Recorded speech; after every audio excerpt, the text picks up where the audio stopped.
మన మర్రి golden diamonds లో మీరు కొనే ఆభరణాలపై నో జీఎస్టీ, కేవలం 1% నుండి 11% వరకు మాత్రమే గల విఏ, ఆపై జీరో మేకింగ్ ఛార్జెస్ ఇంకా నో జీఎస్టీ. మర్రి గోల్డెన్ డైమండ్స్. పట్టణ ప్రాంతాల్లో ఇందిరమ్మ ఇళ్లను పేదలు నివాసం ఉంటున్న ప్రాంతాలకు సమీపంలోనే ఇవ్వనున్నట్లు గృహ నిర్మాణ శాఖ మంత్రి పొంగులేటి శ్రీనివాసరెడ్డి ప్రకటించారు. ఇళ్ల పథకం కింద కేంద్రం నుంచి రావాల్సిన నిధుల కోసం 2 నెలలుగా వేచి చూస్తున్నామని తెలిపారు. హైదరాబాద్లో డబుల్ బెడ్రూమ్ ఇళ్లలో ఉండని వారు రద్దు చేసి అర్హులైన ఇతరులకు కేటాయించనున్నట్లు తెలిపారు. సవరించిన భూముల విలువలు ఈ నెలాఖరు నుంచి అమల్లోకి వస్తాయని స్పష్టం చేశారు. గృహ నిర్మాణ శాఖ మంత్రి పొంగులేటి శ్రీనివాసరెడ్డి మీడియాతో ఇష్టాగోష్ఠిగా మాట్లాడారు. ఇందిరమ్మ ఇళ్ల నిర్మాణ పురోగతి, కేంద్ర ఆర్థిక శాఖ సాయం, భూముల విలువలు పెంపు అంశాలపై ప్రభుత్వ ప్రణాళికలను వివరించారు. ఇందిరమ్మ ఇళ్ల పథకం కింద కేంద్రం నుంచి రావాల్సిన నిధుల కోసం 2 నెలలుగా ఎదురు చూస్తున్నామని మంత్రి తెలిపారు. పలుమార్లు కేంద్ర మంత్రులను కలిసి విజ్ఞప్తి చేసినా స్పందన రావడం లేదని అసహనం వ్యక్తం చేశారు. కేంద్రం నుంచి ఒక్కో ఇంటికి సుమారు 1,13,000 రూపాయలు వాటా రావాల్సి ఉందన్నారు.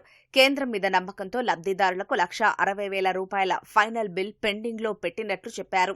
అయితే మరో 20 రోజులు ఎదురు చూసి కేంద్రం ఇచ్చినా ఇవ్వకపోయినా ఇచ్చిన మాట ప్రకారం 5 లక్షల రూపాయలు చెల్లిస్తామని పొంగులేటి శ్రీనివాసరెడ్డి స్పష్టం చేశారు.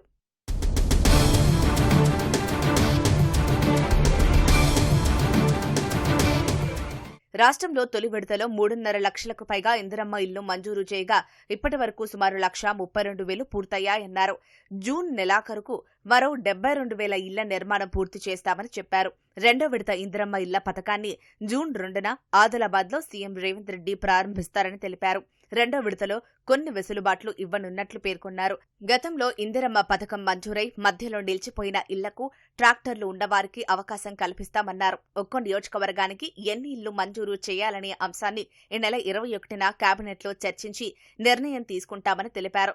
పట్టణ ప్రాంతాల్లో ఇందిరమ్మ ఇళ్లను పేదలు నివాసం ఉంటున్న ప్రాంతాలకు సమీపంలోనే ఇవ్వనున్నట్లు మంత్రి పొంగులేటి తెలిపారు.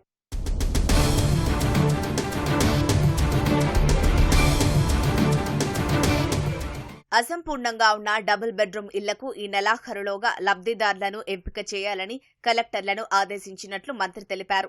హైదరాబాద్లోనూ డబుల్ బెడ్రూమ్ ఇళ్లలో నివాసం ఉండని వారిని రద్దు చేసి అర్హులకు కేటాయించనున్నట్లు చెప్పారు. గత ప్రభుత్వం సుమారు 38,000 ఇళ్లకు లబ్దిదారులను కేటాయించగా సుమారు 16,000 మంది ఆ ఇళ్లలో ఉండటం లేదనే విషయం సర్వేలో తేలిందన్నారు. 2వ విడతలో అన్నదమ్ములు ఒకే స్థలంలో కలిసి ఇందిరమ్మ ఇళ్లు కట్టుకునే అవకాశాలను పరిశీలిస్తున్నట్లు చెప్పారు. గతంలో పేదల ఇళ్ల స్థలాలు కబ్జాలకు గురైనట్లు గుర్తించామన్న మంత్రి వాటి వివరాలు ప్రభుత్వానికి సమర్పించాలని కలెక్టర్లను ఆదేశించినట్లు మంత్రి తెలిపారు.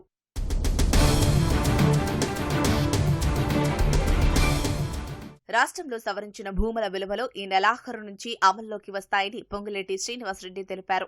ఔటర్ రింగు రోడ్డు లోపల ఉన్న భూముల ధరలు కనీసం 5% పెరుగుతాయని స్పష్టం చేశారు. మిగతా రాష్ట్రాల్లో ఏటా భూముల విలువలు సవరిస్తున్నట్లు పొంగులేటి వివరించారు. భూముల సరిహద్దుల వివాదాల పరిష్కారం కోసం ఉమ్మడి సర్వే చేయాలని ఆదేశించినట్లు తెలిపారు. ఇందుకోసం ప్రతి జిల్లాలో 70 రెవెన్యూ గ్రామాల్లో భూ సర్వే ప్రారంభించనున్నట్లు చెప్పారు. ఎలాంటి సమస్యలు రాకుండా నూతన టెక్నాలజీతో భూముల సర్వే చేసేందుకు 14 కోట్ల రూపాయలతో టెండర్లు పిలిచామని వెల్లడించారు. రాష్ట్రంలో ఆసరా పింఛన్లు కొత్తగా మంజూరు చేయాల్సిన అవసరాన్ని గుర్తించినట్లు మంత్రి పొంగులేటి తెలిపారు.